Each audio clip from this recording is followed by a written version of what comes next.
And in a major military shakeup, China has appointed a new leadership for its rocket force. Let's tell you more about this overhaul. Now, Chinese President Xi Jinping has replaced two top generals of its nuclear arsenal. Now, the former commanders of the nuclear elite, they face corruption charges as of now, and that's why they have been removed. Now, this is the biggest unplanned shakeup in Beijing's military leadership in almost a decade, in which Xi is overseeing the largest purge of the military. Meanwhile, the shakeup has happened few days after the Chinese President Xi Jinping asked the military to step up anti-corruption efforts in the country. Let's also now tell you about China's nuclear rocket force. What exactly is it? Well, the People's Liberation Army Rocket Force is the fourth branch of People's Liberation Army of China. The PLA Rocket Force mainly manages the country's nuclear arsenal. That's their main role that it plays. And the PLA Rocket Force controls land-based ballistic missiles. And the PLA Rocket Force also comes under the direct command of the Chinese Communist Party of the country. And according to reports, China has 320 nuclear warheads in the country as of now.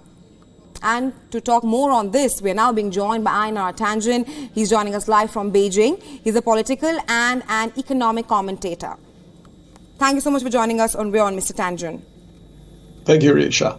Right. Now, Mr. Tanjin, the question of corruption in China has come to the fore yet again after the Chinese Foreign Minister Qin Gang being replaced, and now two top generals of China's elite rocket force also being replaced. Do you think that lack of transparency is hurting China right now? No, I don't think so. I think it's very clear that the Chinese government has a zero tolerance policy for corruption, no matter at what level it occurs. So from China's perspective, from the people here, they're heartened by this. They're always wondering if this is about policy. But in this particular case, it seems quite clear that this is just about money.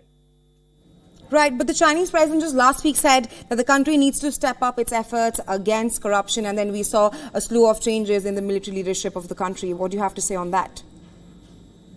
Well, that would make sense, wouldn't it? If you are, in fact, removing the top two people in charge of one of the most sensitive areas of the military, is the nuclear capabilities of the country. You need to tell everybody that this is about corruption and that it won't be tolerated. Stepping up, efforts to rid this. I mean, it's different from other places in the United States. It's more or less legalized. You can become a general. You're a general one day, and the next day you're on the board of a military industrial company that sells to the very entity that you were there.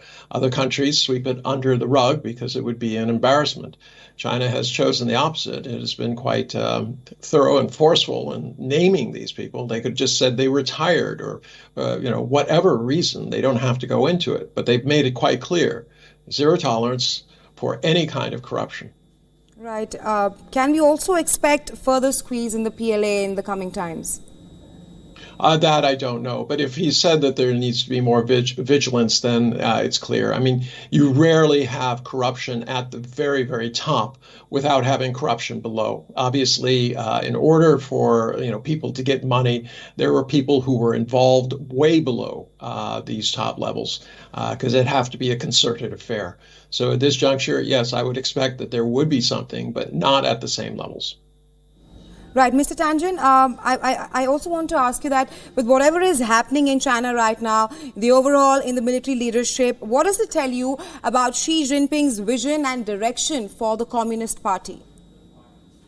It's simple. I mean, he believes that the party has to have the moral authority in order to, in essence, rule, to put the people's interests first.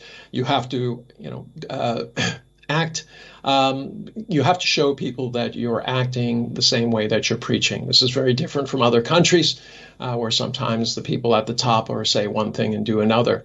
But he's quite clear. Moral authority rests on those in power obeying the laws that they themselves expect others to obey. Mr. Tanjin, the PLA also plays a part to the party. Will the heads roll there as well? The PLA is under the party. The party is the civilian side. The military PLA is the military. They always are part of that. There are different. There's the military commission, in which she is the chairman. Obviously, he controls it from there, just like the president of the United States is head of the armed forces, and similar in other countries. So this is a military matter at this juncture. And I'm sure, as we said, there will be further actions probably going down the line as they trace down who exactly was involved in these kinds of corruptions. Right, Mr. Tangent. Thank you so much for joining us on WION and sharing your insights with us on this story. Thank you.